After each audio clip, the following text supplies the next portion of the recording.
Okay, our session is being recorded. Again, I'm Dr. Steve Cano, one of the people who helped put together this program, 5 years ago, starting with 14 students and now over 350. So welcome to your first course in MSDA. Now I'm going to go over the course in just a few minutes, and I'm going to provide, an outline of the course.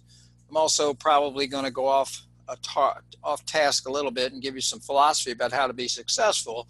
I'm a full-time faculty member. I design 610, 640, and 670, and I teach mostly 640 and 670. So you're going to run into me somewhere along the line, most likely.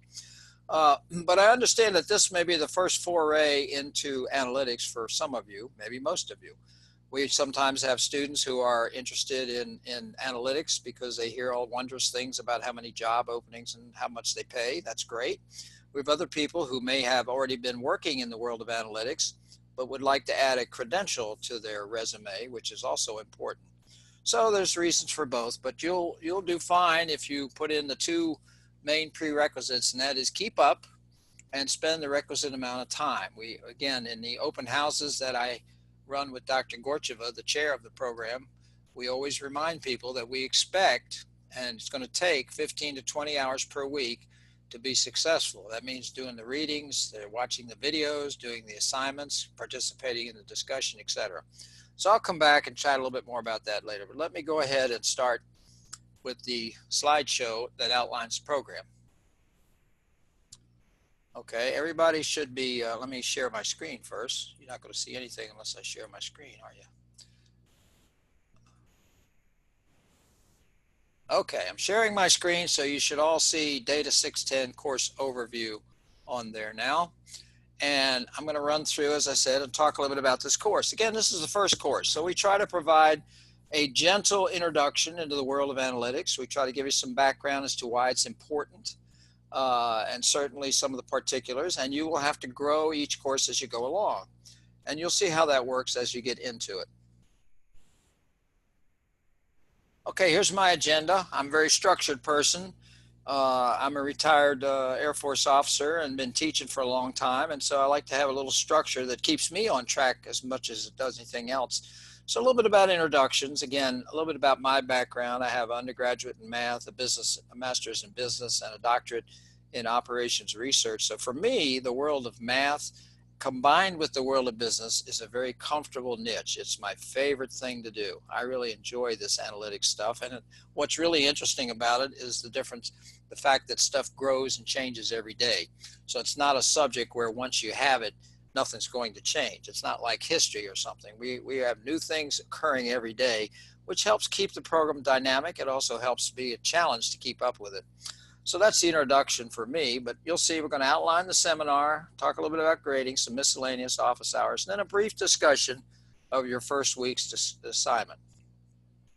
So that was a brief introduction for me, and I've been with the program, as I said, since its inception. I was one of the people who helped design it, and so I'm familiar with all of the courses, etc. You should make an effort to put a little bio in about yourself. It helps for a couple of reasons. It helps get the course students in the course acquainted with each other, see what skills they have. It also helps the professor understand exactly what he or she is dealing with in terms of backgrounds, and that's important. You certainly want to make sure you have a very, very current, always email address in Leo. That's our website where you find your course materials, because that's how we correspond with you, other than through phone calls when emergencies or sessions like this. And finally, if you have some other interests you'd like to see, if some things you'd like to hear more about, put that in there too, and we'll see what we can do about that. Okay, the first course in the program focuses on two things: decision making and analytics. Now, why do we focus on decision making? This is supposed to be a program on analytics. Well, we started with a book by Tom Davenport called Keeping Up with the Quants. And we still use the premises from that book. And Mr. Davenport, who's one of the giants in the world of analytics, had three main themes in that book: framing a decision, analyzing a decision, and implementing a decision. And we've stuck with that. But before we can do that, we have to make a little bit of a case as to why analytics is so important. You've all seen it grow. You know, we started this program, it was just taking off, and now, of course, it's pretty much subsumed every organization. I can't think of an organization not considering, at least, how to provide and bring analytics into the decision-making process. And why is that? Well, it's because we're looking to make better decisions. And by better decisions, I mean decisions that are more transparent. I mean decisions that are more accurate. I mean decisions that are more evidence-based, meaning they have data behind them, decisions that are more explainable. And you say, well, don't we already do that? Don't we already have people making good decisions? The answer is probably not. We now know, and you'll see this when you look at the remaining videos in the week one area that are provided. When we talk about decision bias and talk about many of the decision traps that we all fall into, you will see that there are many, many reasons why our limited cognitive ability to comprehend large numbers of variables, even modest numbers of variables, is critical to making bad decisions. You go back 10 or 15 years when analytics wasn't important. Most people relied on gut feel, intuition, and hunch to make decisions. Unfortunately, we still have many organizations still doing that. Well, those days are gone, because the people who are using data and using data-driven decision-making, I can almost guarantee will outperform organizations that are still relying on hunch, intuition, experience, gut feel, whatever you want to call it. There is a place for that, but it's not in making decisions when you have data available. And you'll see that theme preached over and over again. The three major themes you'll also hear preached over and over again. You can't start out saying, well, I've got some data, I think I'll just wander around in there and see what I find. That will lead to nothing but resource wasting and non-success, failures, in fact. You've got to first frame the decision. What is it I'm trying to improve? Is it customer retention? Is it marketing? Is it healthcare? What is it I'm trying to improve on? Why am I using analytics? And that's framing. That's very important. The second step is where you get to have the fun and build some sort of an analytics model. I love that part, of course. I teach the Advanced Predictive Modeling course, which is 640, which I love, and I teach the Capstone course, which is where we put it all together. But the fun part of the whole thing is the building of the model, to say, okay, based on what's happened so far, here's my prediction about what's going to happen next. You'll hear more about that in courses downstream, but a little bit of that in 610. And then the third step, equally important to the other two, is selling your answer. It's not going to work to stand up in front of your decision makers, wave your arms and say, trust me, I'm a data scientist. I can't explain the model, but it's a great model, so let's do it. That is not going to work. You must tell the story. And we put that in quotes, and we talk about that in every course. Tell the story. How do I make use of the decision? How did you do it? What are the weaknesses? What are the strengths? Can you explain the technique? You've got to sell the results. So you hear these three themes mentioned over and over and over, but it's an important aspect to set out on the first course you're in. I also want to remind you that all of the UMUC courses in this program are what we call competency-based courses. That means you are graded on what you can do, not what you know. Now, of course, you have to know stuff to do stuff, so it's catch-22, isn't it? But you're not going to be asked to critique articles. You're not going to be asked to summarize published papers or anything like that. You're going to be asked to do things. Every single assignment will have you do something and turn it in, a project-based approach, if you will. And so what I would recommend you start doing from day one is saving all of those projects, all of those competency-based assignments, because by the time you get to 670 in 2 years, hopefully, you will have a very impressive portfolio of accomplishments. Our students have said time and time again that when they go for interviews, they like to show their prospective bosses, or even when they go for a promotion, they like to show their bosses, here's what I've already done. I've already built these models. I've already done these kinds of visualizations. I've already framed these kind of problems. I've already made several presentations showing how effective I am. Save all of that stuff. Build yourself a little portfolio so that when you get finished, you'll have a nice thing to add to your resume. So the assignments are all based on what you can do, not what you know. Now, what that means is because you're doing things and not just knowing things, the assignments are probably fewer in number than in many programs, because you have to have some time in between. Sometimes that time is learning software. Sometimes that time is going through the various steps you have to do the project-based assignment. So there's assignments are spaced out. However, the weeks in between are usually full of activities designed to get you to where you need to be successful in doing the assignments. So we'll have plenty of help for you. We'll have plenty of tutorials. We have plenty of teaching assistants that are outstanding, most of whom are graduates of our program. We have very experienced professors who've been teaching this course and other courses for us for several years.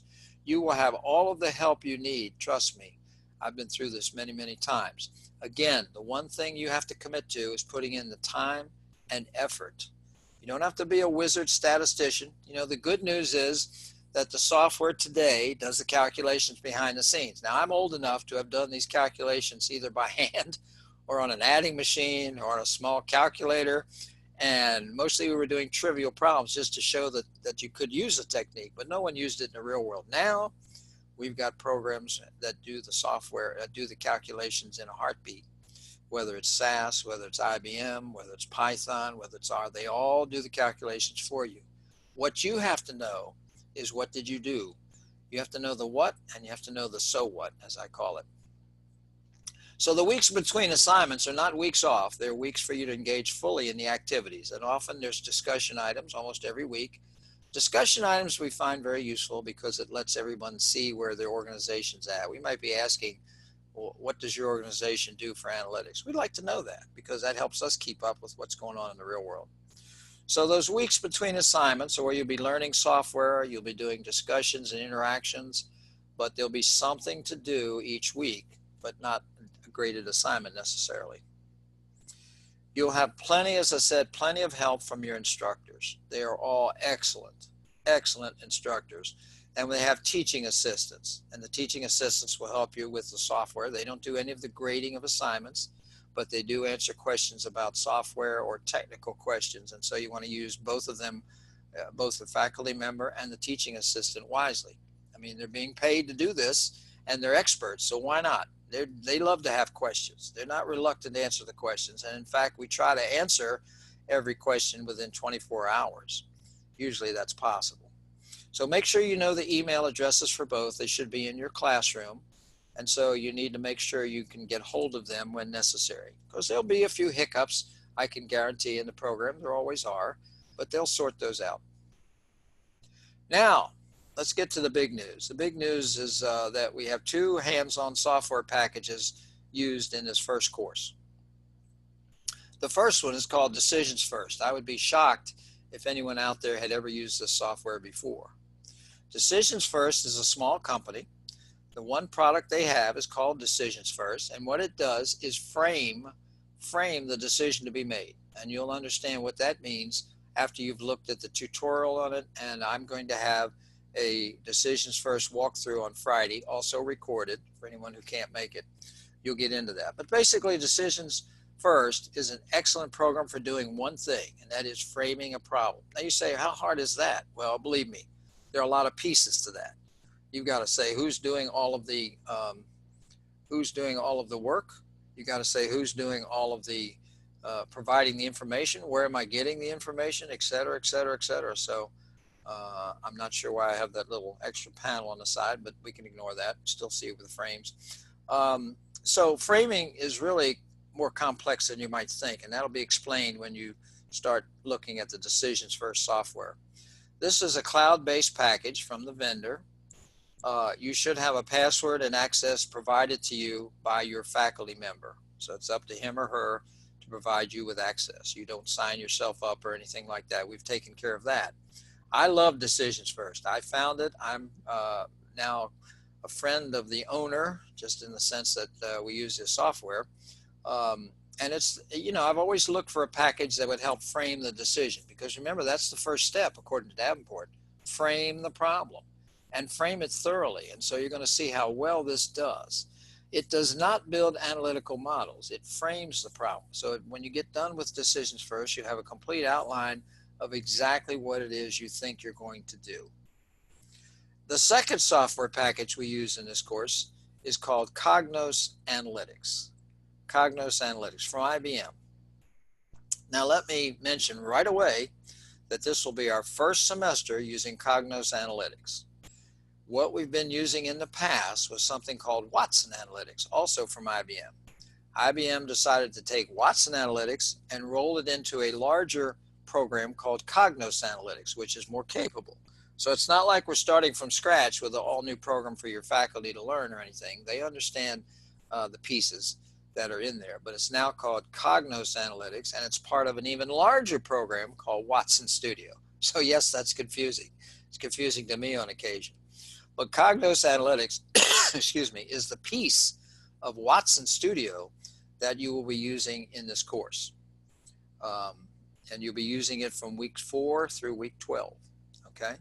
And remember, any of the software you use in this course or any of the courses in the MSDA program will be available for your use until you graduate from the program. As long as you're enrolled in the MSDA program, you will have access and use of any of the software programs you'll be using in any of the courses. Now you say, well, I don't need to know that now. Yes, you might want to think about it a little bit, because when you get to Data 670, the capstone course, you can use just about anything. And so you want to make sure you remember what your choices are. But Cognos Analytics is very good. It's also a cloud-based application, so there won't be anything you have to worry about downloading. And you can utilize analytics, data discovery, data exploration, analysis, visualization, all of the things we used to do with Watson Analytics, we're going to do with Cognos Analytics. It's a little bit different. It has more features, more bells and whistles. So we'll be walking you through that. The one thing I would urge is that you have a little bit of patience. This will be our first semester using this software. The lessons have been put together with Cognos Analytics. The faculty have been trained somewhat on Cognos Analytics because it was just a sort of a step up from Watson Analytics. But there may be some glitches. Whenever there's a glitch, we take immediate action to rectify. Either we give more time for the assignment, or we make sure it's fixed, or we provide additional tutorials or whatever. So don't worry about that. Just be sure to let your faculty and TA know if there's a problem that shows up that they are not aware of. Again, for this package, at the appropriate time, you will be given another password and access instructions. And you will also have at least one, well, you'll have 2 walkthroughs, most likely, of Cognos Analytics. Those are provided by faculty and staff here at UMUC, as the Decisions First is. So you're going to have walkthroughs, you're going to be recorded, you're going to have tutorials, you're going to have lots of extra links, you're going to have lots of help. But they're very good software packages to get you started. In fact, Cognos Analytics advertises itself as an end user analytics package. You're going to be hopefully you're going to be a data scientist one day. You won't be an end user, but right now many of you are probably end users. Many of your organizations certainly have many end users who'd like to do some analytics on their own. Well, this is your chance to see a package that I think is the best one out there for end users to get started in analytics. And it's a good place to start your experience with analytics in this program. Okay, so let me just outline briefly what the graded assignments are. These are the ones for which you will get a grade, and you'll have a full awareness of what it is you need to do for each one, a task list, if you will. Your first assignment will be due week 3, at the end of week 3. All of the assignments are due at the end of the appropriate week. So we are in week 1 right now. So first assignment due at the end of week 3, you'll be using Decisions First, and you'll be fully framing a decision. At the end of week 5, that will be your first assignment using Cognos Analytics, data refinement, exploration, analysis, and cleaning. First thing you have to do with data is clean it up, get it ready. You can't just do analysis with data that has a lot of missing values, a lot of skewed variables, a lot of errors in it, etc., a lot of outliers. So you have to clean some of that up. In week 7, you'll develop a predictive model. It won't be as complicated as some you'll build downstream in data 640 and 650 and 630, but it will be a good starting point for building a predictive model. Some of you may know that the hotspot right now in the world of analytics is the predictive model aspect, because we've so pretty well figured out dashboards and things like that that tell us what has happened. The hot thing is to say, now based on what has happened, can I predict with some likelihood what is going to happen? And then you leverage that. If you can predict someone's going to leave your company, maybe you want to give them an extra offer. If you predict someone's going to default on a loan, maybe you want to give them some extra counseling and so forth. You'll hear more about that.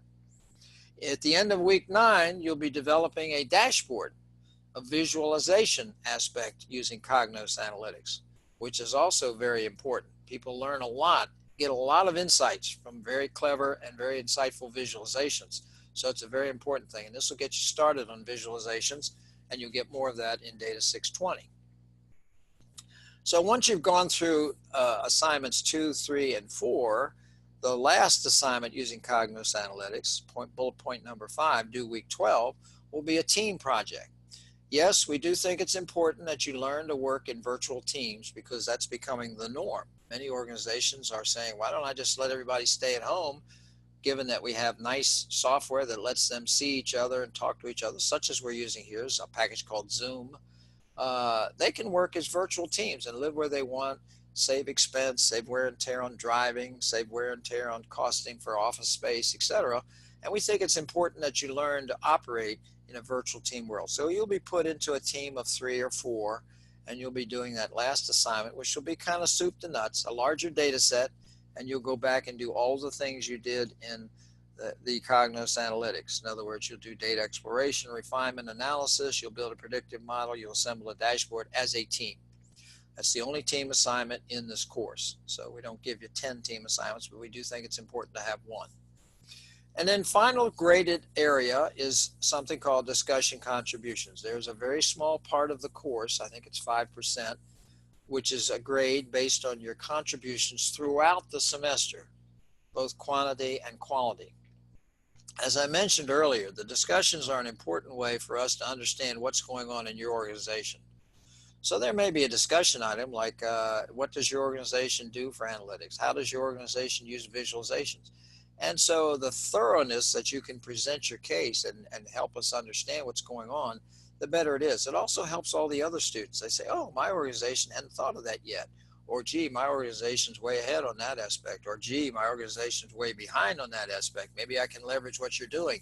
Remember, excuse me, the idea would be once you graduate, you're going to be the change agents for your organization to leverage them into more evidence-based decision-making. Evidence-based decision-making. So I already talked a little bit about the discussion items. Sometimes we have discussion items about the software.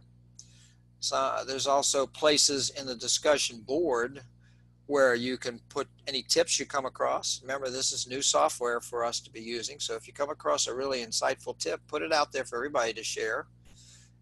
Lessons learned, help requests, etc. Designed to add to the interactivity. You know, it's difficult to make an online course as interactive as we like, so the discussions are our way of doing it. So you should be contributing something to the discussion content each and every week. There will be specific questions for you to answer, but there'll also be other discussion areas where you can contribute miscellaneous things. So observations, questions, insights, experiences, maybe other links you find that are relevant to the course placed there. We like to have a lot of interactivity in our discussions arena. Ungraded requirements. There are a couple of ungraded requirements, things you have to do, but you don't get graded on, but they must be completed. The first one is something called the Academic Integrity Pledge. Academic Integrity Pledge, AIP, I sometimes refer to it as. In each and every course that you take from UMUC, you will sign up for the pledge. It basically says that you're doing all of your own work and no outside help, etc.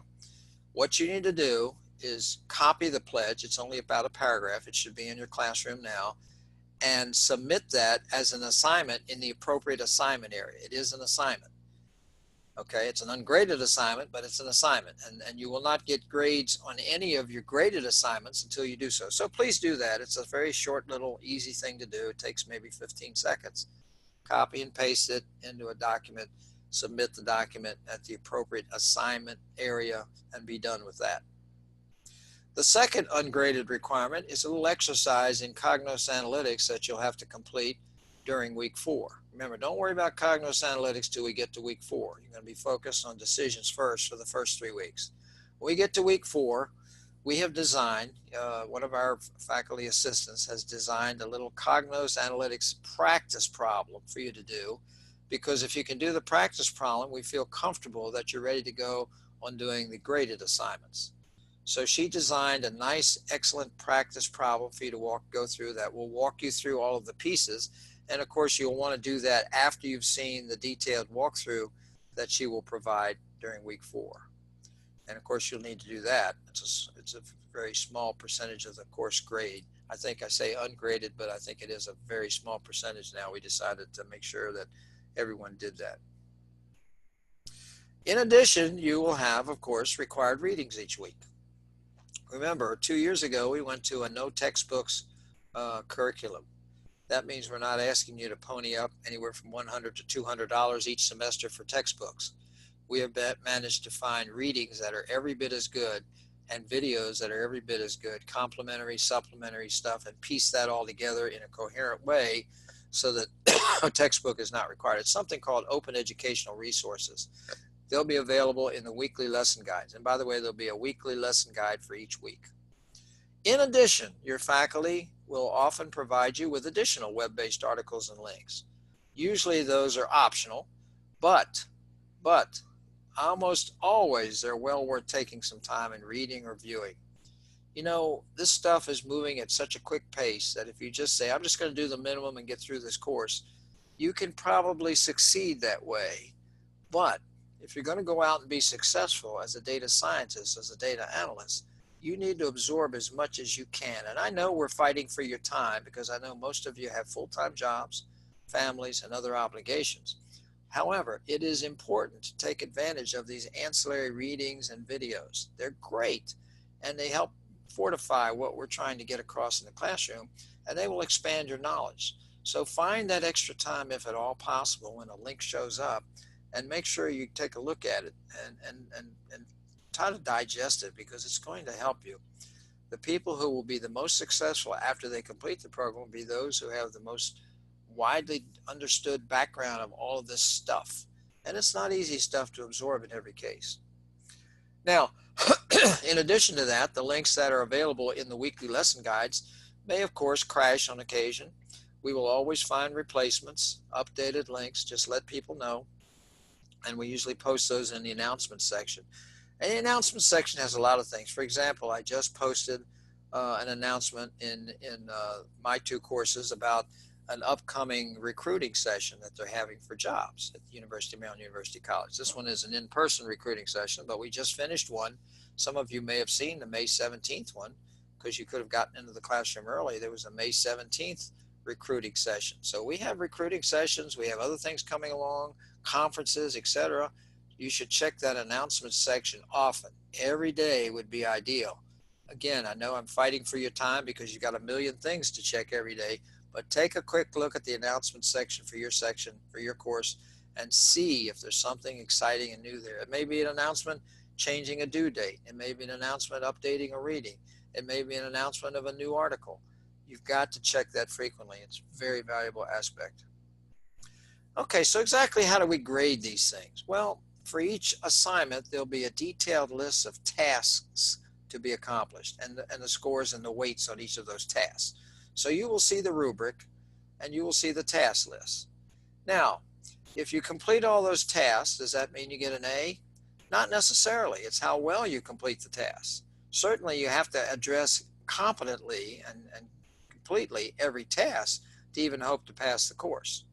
So assignments that meet the minimum requirements, that means they're well written, they have complete coverage of the task, they're properly documented with references, etc. That's a B. That is a good, solid B.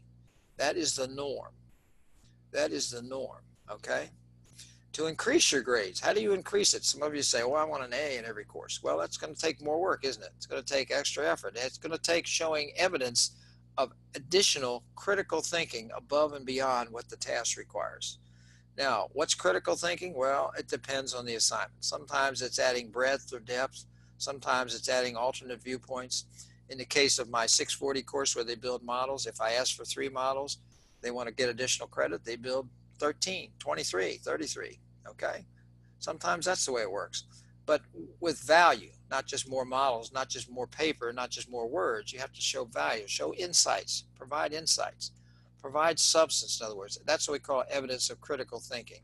We sort of know it when we see it as faculty members, but that's what it's going to take. Is that going to take more time and effort? You betcha. You betcha. But the thing you want to make sure you do is address each task completely, adequately, thoroughly, no typos, misspelled words, grammar errors, properly documented, cover everything thoroughly, that's a good solid B. And what happens if you get B's in every course? You graduate. So that's sort of the plan. As faculty, we always strive to be as fair and as objective as possible in all grading. That is the number one thing faculty sign up to. So B is a good grade. B is not failing anything. B is an excellent grade. It's the benchmark. If you think there's something a faculty member missed in one of your assignments, certainly inquire from him or her. Say, I think you missed something here. We invite pushback all the time.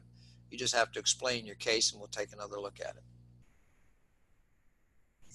Miscellaneous. Well, I've already mentioned this one, but I'll reiterate it because it's that important. Read the announcements often. Read the announcements often. Each day would be ideal because that's where additional guidance will show up. And finally, in the discussions area, there's one special discussion topic. It's called Let Me Have Any Questions. That means if you have a question about something and you think the answer to that question would benefit the entire class, that's a good place to put it. Because if you're confused, likely most of the class is confused, and we can clarify it there. Everybody has access to the discussion items, so everyone can see the answer, and we don't have to answer the question 10 times to 10 different separate people. So if the question is relevant for all and needs to be seen by all, Let Me Have Any Questions is the best place. And there should be a similar one for TAs that say, let me have basically any technical questions, like same kind of premise. If it's something you think pertains only to you and doesn't need to be shared with the class, use an email to your faculty member. And of course, if it's an emergency, use the phone, okay? So that's our plan. Now, I mentioned a weekly lesson guidance. It shows up every week, okay? We don't want people working 2 or 3 weeks ahead of the class. And certainly if you fall behind, you're in big trouble. So the idea is to stay on schedule. Week 1, do what's due for week 1. Week 2, week 3, and pretty soon the 12 weeks go by much more quickly than you think. So for each week, there's a document called a weekly lesson guidance in your classroom. It contains the material, a brief description of what you're doing that week. It gives an overview of the week's lesson. It has lecture material. Many of the lectures are recorded videos, some by me, some by others. The software walkthroughs will also be made available. We'll be having, I said, 1 on Decisions First and 2 on Cognitive Analytics. If there's a need for additional office hours, such as we're doing now, excuse me, we can have that. And of course, questions can be posted. So that's kind of the weekly flow. It flows pretty well. You know, in my courses, I have the lesson guidance come up usually on Saturday because I know a lot of people like to do their work on the weekends. Here's the thing. Let's say you're going to face a busy week next week, whether it's work or family obligations or something else. Look at that weekly lesson guidance the moment it appears in your classroom, just so you have some idea of what the workload is for that week. Maybe you're going to space it out and do all your work on Friday, or maybe you're going to do it all on Wednesday, Thursday, Friday, 5 hours each day or something. That's fine. You can do the work whenever you want, but you need to look at the lesson guidance as soon as it shows up so that you have some idea like, uh-oh, this looks like a big week. I better get started, or uh-oh, this week doesn't look too bad, or whatever. So look at the guidance, look at what readings you have to do, look at the videos you have to do, look at the assignment guidance or whatever is appropriate for that week right away.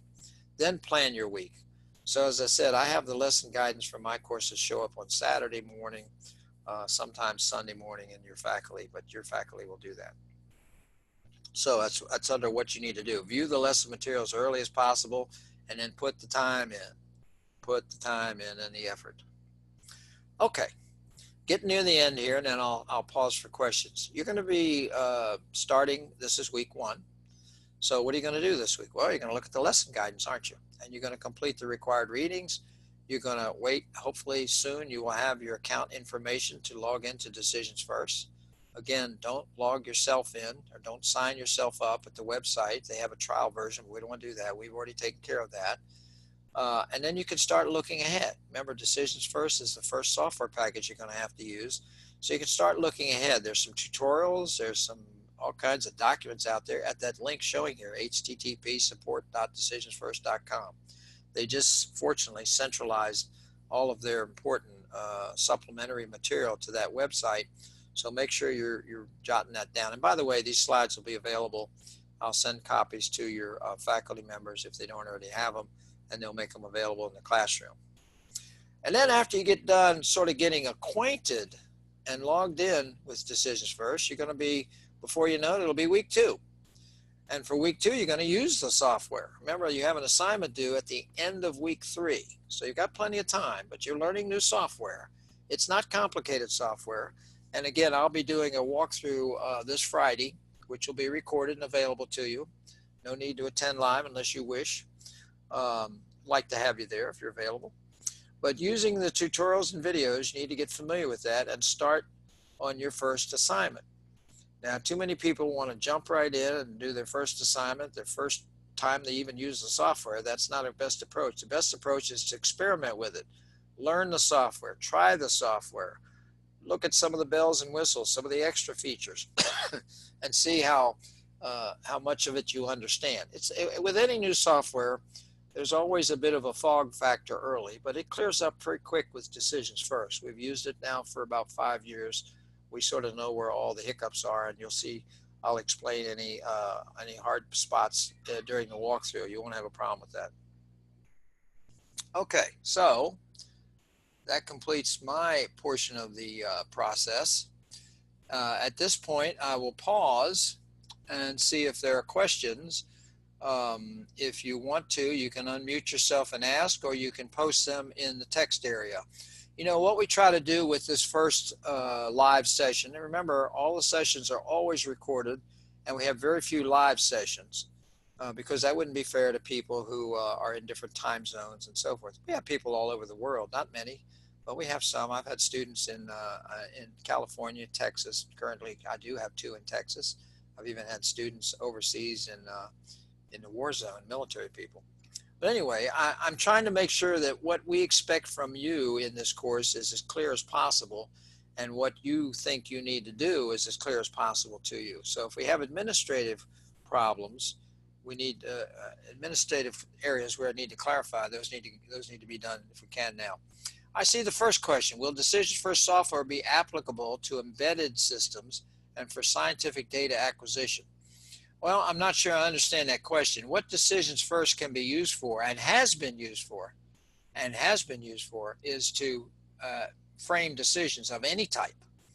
You will see some examples, and Decisions First has lots of examples and lots of good clients who are using this for every decision they make. They frame it. And when by framing, again, I didn't elaborate much on that, but you basically are going to say, okay, here's the information I'm going to need. Here's where I'm going to get it. Here's the kind of information it is. This part's quantitative. This part's qualitative. This part's knowledge. Mary knows the best on how to do this. Here are some outside areas that we need to be concerned about, whether they be political or whatever. So it's a very thorough package for framing a decision that can be used for any type of decision because it doesn't get into the actual modeling.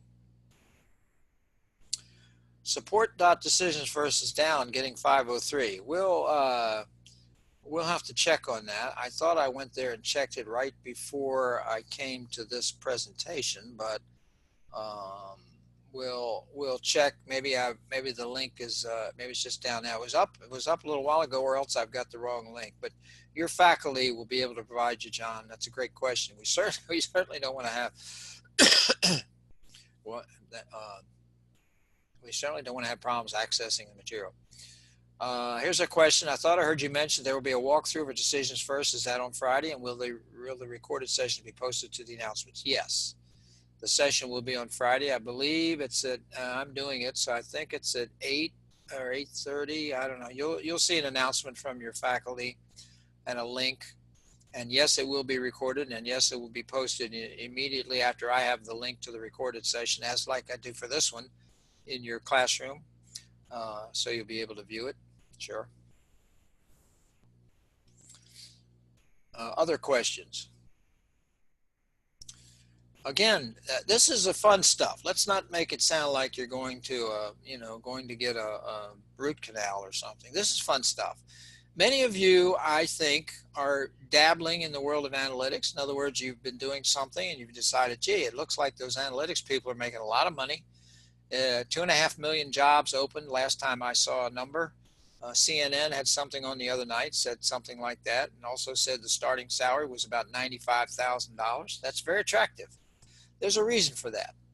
And the reason for that isn't that it's that hard, but it is complicated until you understand it. Once you understand it, you think, oh, this is really neat. I think it's fun. Now, again, my background is quantitative along with a master's in business. So for me, this is hog heaven. I'm in a great place. I love this stuff. And in fact, I even had fun when I had to do it by hand. You know, not everybody will like it. But if you're going to make a career out of it, I think you should learn as much about it as you can and learn it in as much depth as you can and continue learning even after you graduate. We do have a LinkedIn for UMUC Analytics where I post new links and new things, breakthroughs all the time because that's what happens every day. You're welcome to join that. Will a written report be attached for each assignment, or will the assignment need to be submitted just by itself? Well, the assignment will basically be a written report. You will not attach the code, whatever it is you used, the software. You'll attach, in some cases, screenshots and an analysis of what the information showed in the results. So there'll be a written assignment. It'll be pretty clearly laid out. And most of them we keep to 5-6 pages, double spaced, and we have specific tasks to be addressed. Once you see the decisions first walkthrough, you'll see there's a lot of things you can print out, and those go in as an appendix. It's called the decision requirements diagram. But you will write up what you did and attach that as an appendix, and that works that way for most of it. So don't worry about that. We'll provide a lot of clarity on that. I know it all seems a little confusing at first, but don't worry. Again, we've been through this many times and pretty much have it figured out. Again, the key would be, as you're doing now, ask questions to your faculty, ask them to elaborate. They don't mind that, by the way. Again, they're paid to do that. Faculty are paid to teach, and they're paid to grade, and they're paid to answer questions. So that's what they like doing. And if they can't find the answer, if they don't have the answer, they'll find the answer for you very quickly. Okay, other questions? I don't want to keep people here unnecessarily, but I want to make sure we're all clear on what it is both sides expect from the other side, because that's clear. And again, I think if you put the time in, you're not going to have any trouble. The only people who ever have problems in our courses are people who run into the inability to carve out the necessary time and effort. Okay, we're going to make the math transparent. We're going to help you with that. We're going to make the coding easy. We're going to help you with that. We're going to make, and you don't do any coding in this course.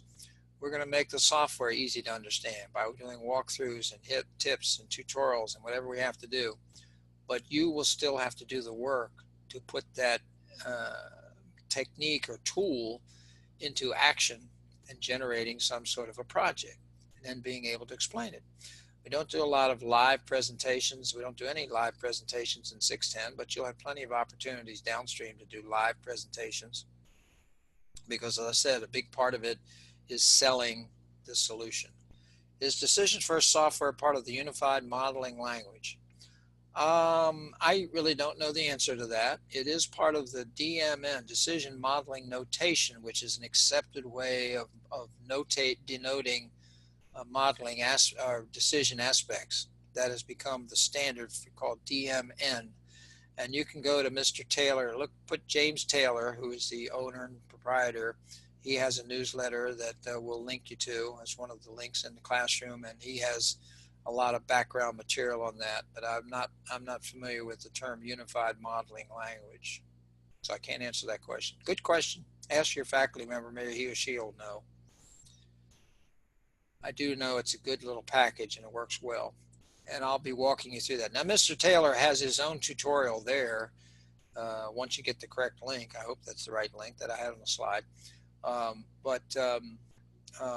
My walkthrough is a little more folksy, a little less formal, a little more focused on here's what I think the student needs to understand. So it works that way. Will this course cover some of the terminology noted in previous questions? Yes, I mean, we will make sure all terminology is explained. If you have a specific term you'd like explained now, I'll take a shot at it, but we don't want any jargon to overcome things. Sometimes we do lapse into jargon, so we got to be careful. but I've tried not to use any jargon tonight. I mean, Decisions First is the name of the software package. And of course, Watson or Cognos Analytics is the name of the software package. And I don't think we've used too many other jargon, but if we have, put those questions in the discussion area and the faculty member can address those. I do like having people here live because again, if I've said something that everyone thinks makes no sense, someone will ask. Here's another question. Will we continue to use Decision First in concert with the other software of this course? More directly, does DF complement Cognos Analytics, or are they similar enough to illustrate preferences? Let me try to help you with that. Decisions First, as I said, has nothing to do specifically with generating any kind of analytics model or approach. It is simply framing a decision. So you can use that whenever you want to frame a decision if it helps you.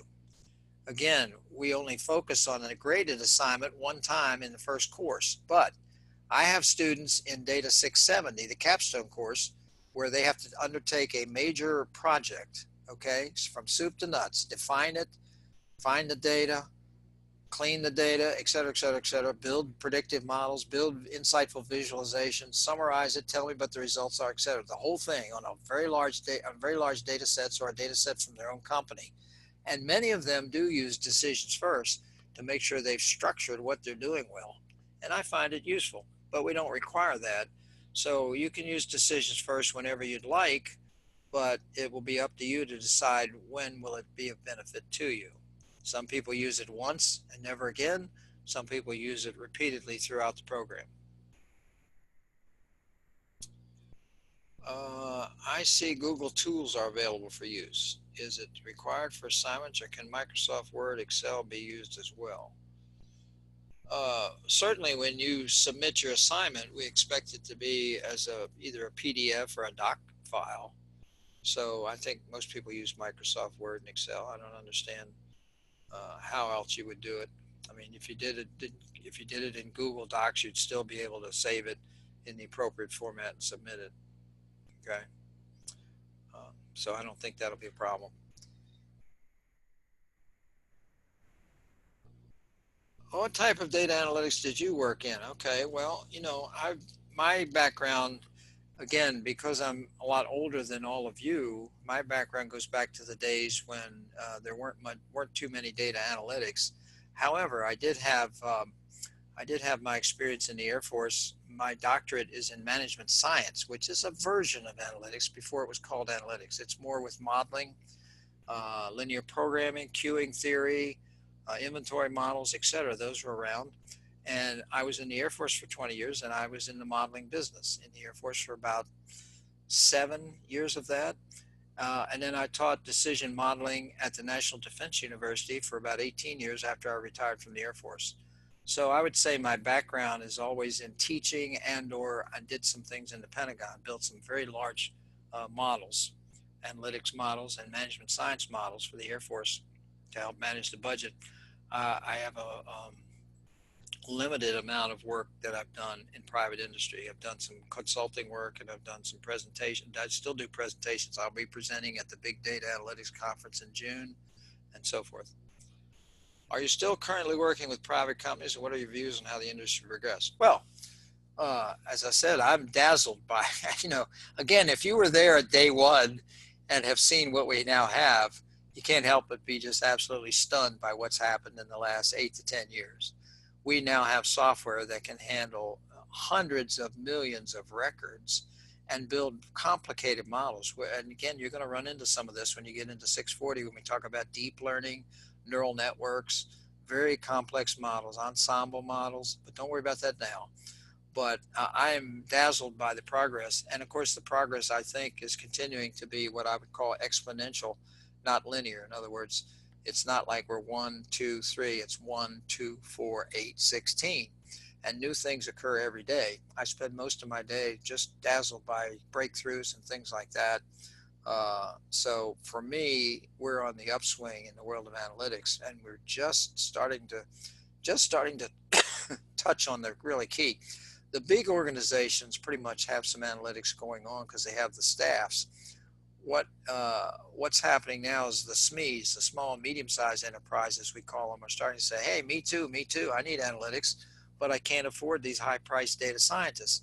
So we're seeing lots of things where, it's data scientists as a service. We're seeing everybody moving to doing it online, so you don't have to have the infrastructure for the software. We're seeing new software tools come along all the time, some of which are partially or trying to totally automate the process of cleaning the data, et cetera. It is dazzling. So the industry has progressed rather quickly. We have certifications now that are just occurring. I'm a member of INFORMS, the Institute for Management Ops Research and Management Science. And by the way, some of you may know this, but we had two student teams enter the worldwide global analytics competition sponsored by IBM last year, and they finished first and second. And that was a voluntary effort. They did not get credit for that. They did it on their own. They wanted to do it. They spent an extra 5 to 10 hours a week for about 3 months putting together a project, submitted it, and finished first and second. The year before, we had teams finish first and third. We also entered a team in the INFORMS competition, which was much more difficult, and they were the only team to make the finals out of the United States. So, we know we're teaching some good stuff. And by the way, we revise our courses so much, and we have to keep up.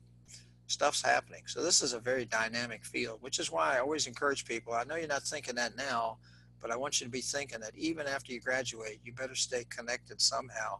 And that's why we set up the LinkedIn group where you can share ideas, articles, job openings, etc. So let me get off my high horse. What type of certification should we be looking at? Well, it depends on what you want to do. Some people get certified in a specific language like SAS or IBM. Some people get certified as an analytics person in general, which is what the INFORMS have.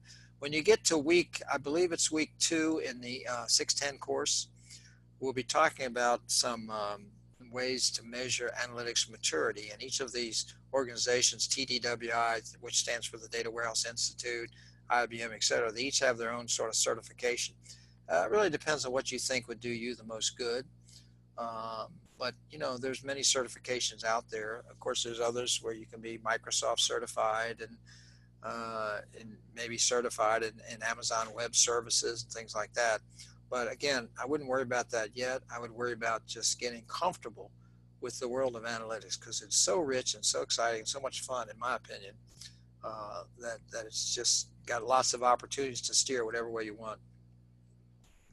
What type of topics do people look into for a PhD in data analytics? Well, that's an interesting question because there's a debate now as to whether you really want people with a PhD in analytics. Those would be people who would be basically focused on either teaching, or if they're doing research, they'd be looking at coming up with new algorithms. Deep learning did not exist 5 years ago. There was no deep learning. Now we have at least 6 different types of deep learning. If you've ever looked at all, put deep learning into your search engine at all, you'll see thousands of hits because we can now recognize images. If you don't already have it, I would recommend everyone go get for free Google Photos. I have over 40,000 pictures loaded into Google Photos, and I can go in there and say baby or cat or cake, and all of a sudden all the ones that I took of those or that I've loaded up come right up. How does it know that? It's not from knowing the captions. It is from actually analyzing the pixels in the picture. That's all I want to say about that now. I don't want to get people thinking too far off subject, but it's interesting stuff. So PhD person there are very few programs with PhDs in analytics so far. There are a lot of people starting master's degrees in analytics, and some are focused on a specific area like healthcare, finance, manufacturing. We decided to make ours ecumenical and say we're going to focus on all the tools and techniques. And when you get to Data 670, if you want to do a project in healthcare, go ahead. If you want to do something in finance, go ahead. If that's your bent and that's the industry you work in and want to work in, fine. All right. Well, I said I wouldn't be more than an hour. I appreciate, again, everyone attending live. Remember, you don't get extra credit for attending live, sorry, and we don't penalize anyone for not attending live because we understand family commitments, exigencies, illnesses, and of course, different time zones. But the presentation is available to everyone via the recording. So with that, I think I'm going to go ahead and stop the recording. Let me see if I can remember how to do that.